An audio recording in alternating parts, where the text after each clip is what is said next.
देखिए latest episodes बिल्कुल ad free.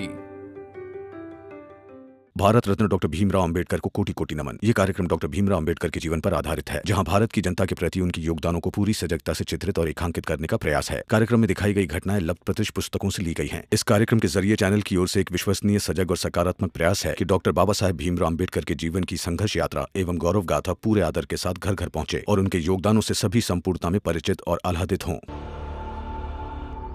क्यों मानूं मैं तुम्हारी बात? मुझे एक वजह बताओ जिससे मैं रुक जाऊं। बताओ भीम। काला भैया दीदी चाल में बेहोश होकर गिर गई है।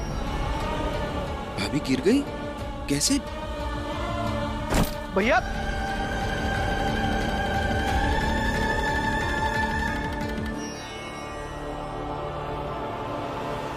रमेश सुरेश ने अगर अपनी माँ को मार दिया होता तो हम उस भीमराव का नाम फंसा देते, लेकिन नहीं, ये भी नहीं हुआ।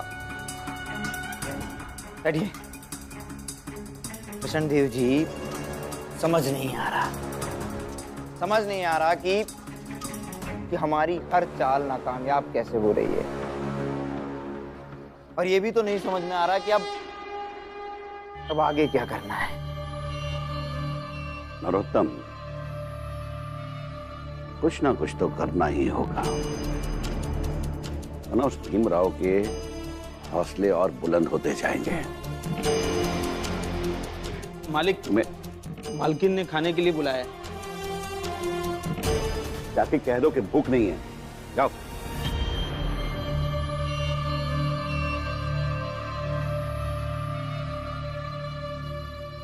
मालिक, बुरा ना मानो तो एक बात बोलूं? बोल। मालिक, भीम से उलझकर आप दोनों बेवजह परेशान रहते हैं, और आप अपने घर का खोया, मक्खन, मलाई वाला खाना भी इस तनाव में नहीं खाते, और वो भीमराव खुशी खुशी सुकून से सूखी रोटी खाता है। क्या फायदा इस सबका? मैं तो कहता हूँ मालिक, आप उलझो ही मत।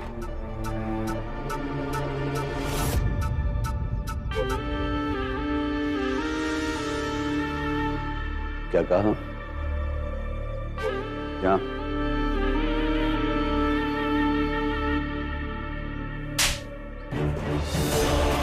प्रयत्न करने पर पत्थर पर भी लकीर बन जाती है, देखा होगा ना तूने। इसलिए हम प्रयत्न करते रहेंगे। अपनी हैसियत का निशान हम उस छोटी जात वाले भीमराव के शापित जीवन पर छोड़कर रहेंगे, समझा? कृष्णदेव जी,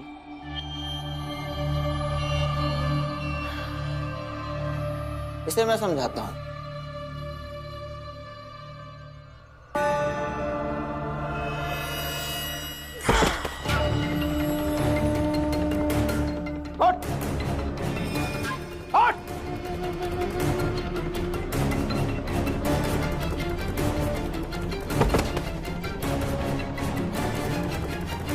मूर्ख। हट! हट! नहीं? ऐसे ही, इसी तरह वो भीमराव भी बार बार उठने की कोशिश करेगा, लेकिन हम हर बार उसे धक्का देकर गिराते रहेंगे, समझा?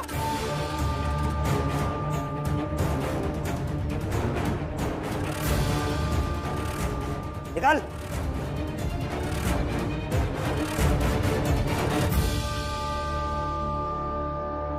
भीमराव। करुणा, करुणा, कहाँ है करुणा?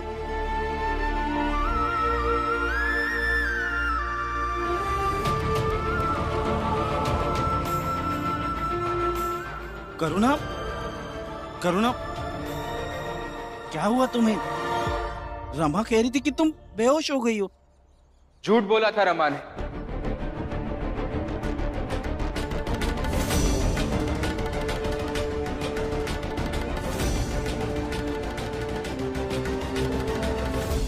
झूठ बोला था ताकि हम भी देख सके कि भाभी के बेहोशी की खबर सुनकर आप क्या करते हैं। और आप दौड़ते हुए आ गए। यही साबित करता है कि आपके जीवन में दीदी का महत्व है।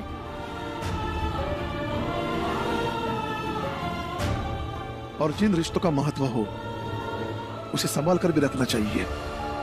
उसकी कद्र खुद भी करनी चाहिए और सामने वाले को उस कद्र का एहसास भी कराना चाहिए।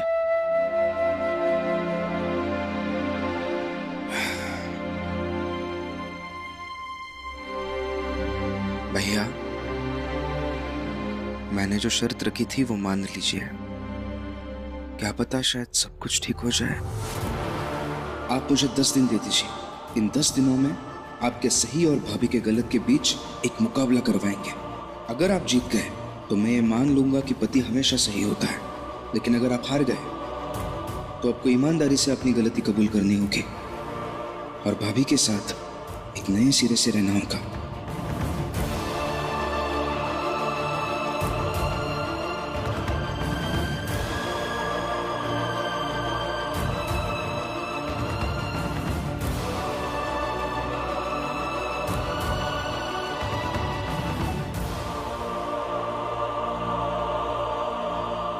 मंजूर है शर्त मुझे। मैं तुम्हें 10 दिन का समय देता हूं, लेकिन उसके बाद तुम मेरे और उसके बीच में कभी नहीं आओगे, चाहे मैं मेरी पत्नी के साथ कुछ भी करूं। ठीक है। जाइए बाला भैया, अपनी पत्नी को चुप कराइए। आपके 10 दिन का सफर यहीं से शुरू होता है। ठीक है।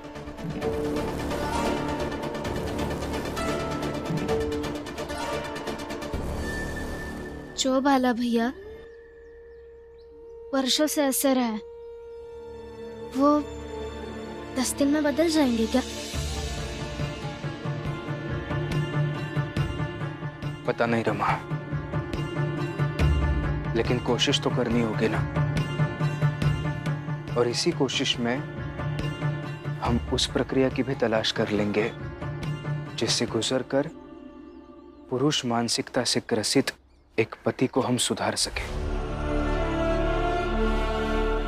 बाकी देख लेंगे क्या होता है। ये भी ठीक है। जीवन भर बाला भैया और दीदी लड़ते झगड़ते रहे, इससे अच्छा तो यही है कि दोनों में सब कुछ ठीक हो जाए।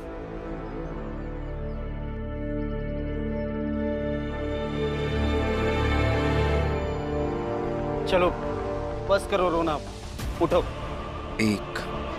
अरे अब मैं कह रहा हूं ना, बस हो गया रोना धोना, उठ जाओ। 2। अरे तुम सुनती क्यों नहीं हो? बस हो गया, उठ जाओ अब। 3।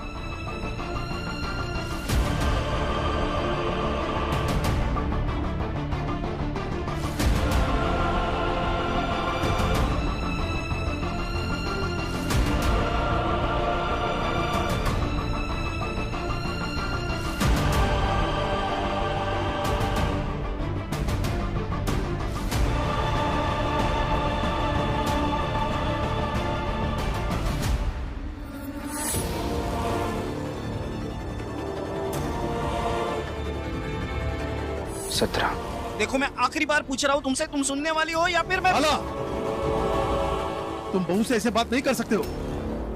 बात करने की तमीज नहीं है। बाबा,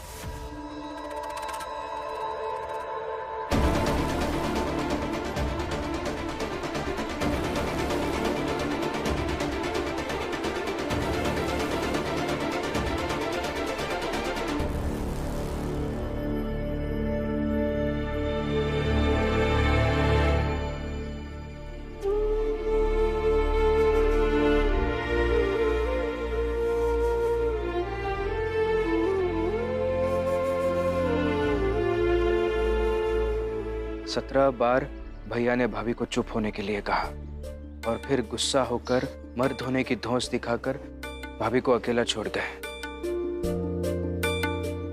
रमा अब इसी 17 बार की गिनती से बाला भैया को उनकी गलती का एहसास कराने की प्रक्रिया शुरू होगी। तुम एक काम करो, भाभी को लेकर अंदर जाओ, एक अच्छी सी अदरक वाली चाय बनाओ। भैया को अदरक वाली चाय बहुत पसंद है। और भाभी से कहना कि बाला भैया को चाय पीने के लिए कहे, तब तक कहे जब तक वो चाय पी नहीं लेते। चाय? क्या कह रहे हैं आप? बाला भैया अभी अभी दीदी को डांट कर गए और आप चाय पिलाने की बात कर रहे हैं। रमा, चाय से बहुत सारी चीजें आसान हो जाती है, विश्वास करो। और जब चाय से काम बन रहा है तो कुछ और क्यों सोचना? जाओ तुम, मैं जितना कह रहा हूँ उतना कहो। आप ना, सच में आपको समझना बहुत मुश्किल है।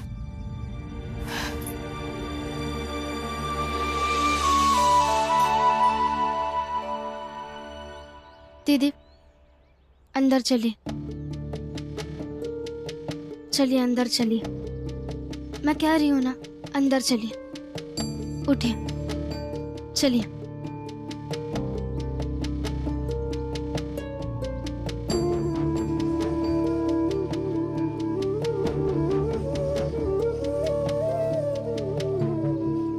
मालिक, मालिक, मालिक!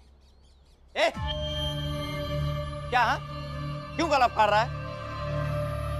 मालिक, वो तो पता ही होगा ना, सुरेश और रमेश दोनों का केस खत्म हो गया। भीम फिर जीत गया, बाकी सब हार गए। मनहूस, हमेशा मनहूस खबर ही लेकर आता है तू। अगर उस भीमराव की जीत की कहानी सुनाने आया है तो भाग जा। अभी थोड़ी देर पहले ही एक की हमने पटक पटक कर पिटाई की है। मालिक, जीत की कहानी नहीं बल्कि लड़ाई का एक नया मैदान खुल गया है, उसके बारे में बताने आया हूं। वैसा मैदान जहां लड़ा जा सकता है और जीता भी जा सकता है। हितेश, विस्तार से बता, कैसा मैदान? मालिक, भीमराव का भाई बाला और बाला की पत्नी, और उनके बीच में हमेशा की तरह ज्ञान देने, दखल देने और सब कुछ बर्बाद करने आया है भीम।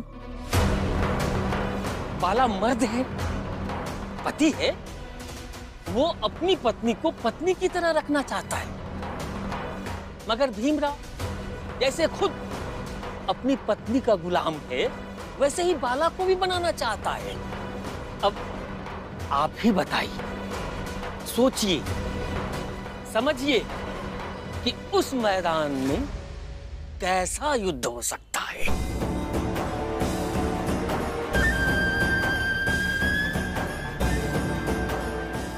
बाला, बाला की पत्नी।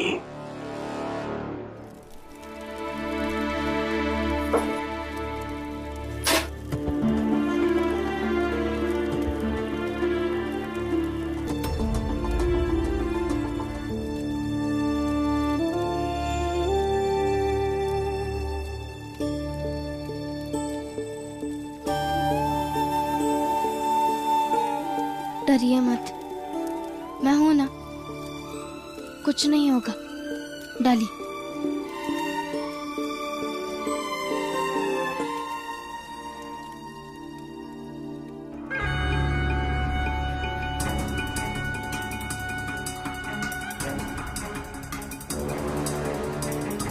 कल की बातों से भीम और उसके बाप के बीच जो आग लगी है, उसे बुझने थोड़ी दूंगी मैं।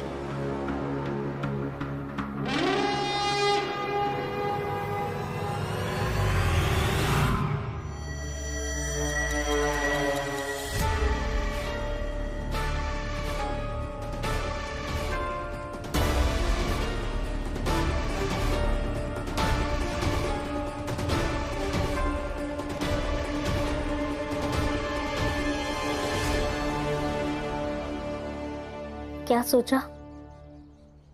क्या हुआ? भूल गए मेरे न्याय के बारे में? मैंने सोचा सबकी समस्याओं का हल होता है तुम्हारे पास, तो मेरी समस्या का भी कोई ना कोई हल तो होगा ही।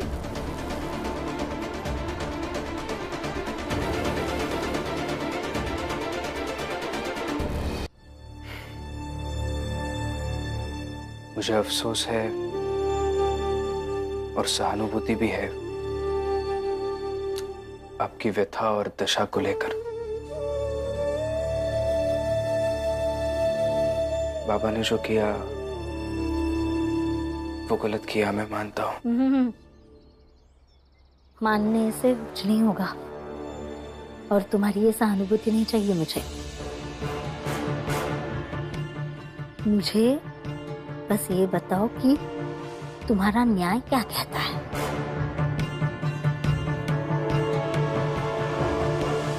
अच्छा, सोचा ही नहीं अभी तक। ठीक है, सोच लो, जितना वक्त चाहिए सोचने के लिए ले लो, लेकिन ये याद रखना कि मुझे न्याय चाहिए। ये इन्हीं किताबों से पढ़ते लिखते रहते हो ना न्याय के बारे में, तो एक काम करो, कागज और कलम उठाओ और मुझे लिख कर दो कि तुम मुझे न्याय दिलाओगे। लिखो।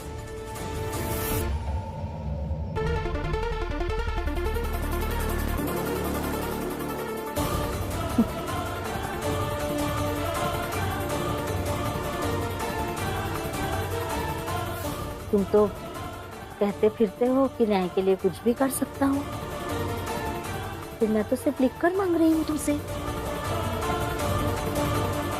अच्छा, नहीं लिख कर दे सकते हो तुम।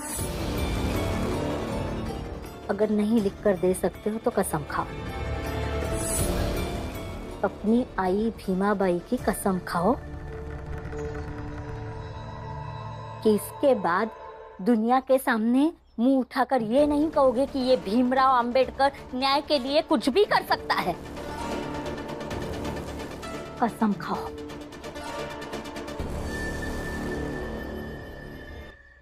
दूंगा।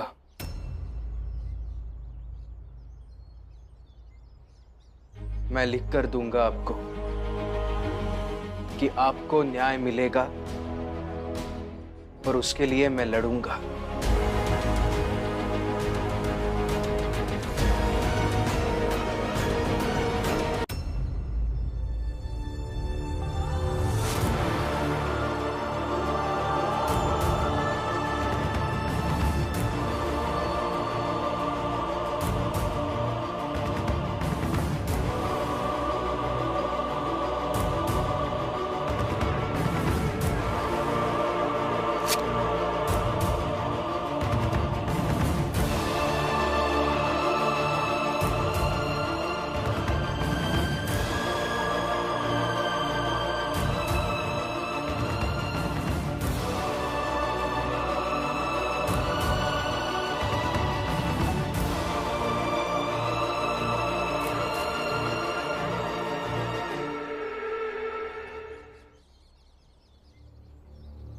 दीदी, अब घबराइए मत, कुछ नहीं होगा। चाय देकर आई। नहीं रमा, मैं नहीं जाऊंगी। वो गुस्से में चाय फेंक देंगे और मुझ पर हाथ भी उठाएंगे। मैं नहीं जाऊंगी। दीदी। रमा, उसे खुद चाय देकर आ। फिर मैं बाला से बात करता हूँ कि वो यहाँ से चला जाए। नहीं बाबा, बाला भैया 10 दिन तक रहेंगे यहाँ। क्यों? मेरी शर्त लगी है उनसे। या शर्त तो ठीक है, लेकिन उसका दिमाग अलग ढंग से चलता है। अब बाला भी बदल चुका है, वो अब पहले जैसा बाला नहीं रहा। बुआ, विश्वास रखिए मुझ पर। भाभी को चाय लेकर जाने दीजिए, और यही बाला भैया के भाभी के प्रति बदलाव की शुरुआत होगी। लेकिन भीम, बाला फिर से इसके साथ बदतमीजी करेगा तो बाहर सबके सामने कितना बुरा लगेगा। आप चिंता मत कीजिए भाभी, बस मुझ पर विश्वास रखिए और जाइए चाय लेकर। और हाँ, बाला भैया को बिना चाय पिलाए लौटिए मत। यही आपकी लड़ाई का पहला कदम होगा।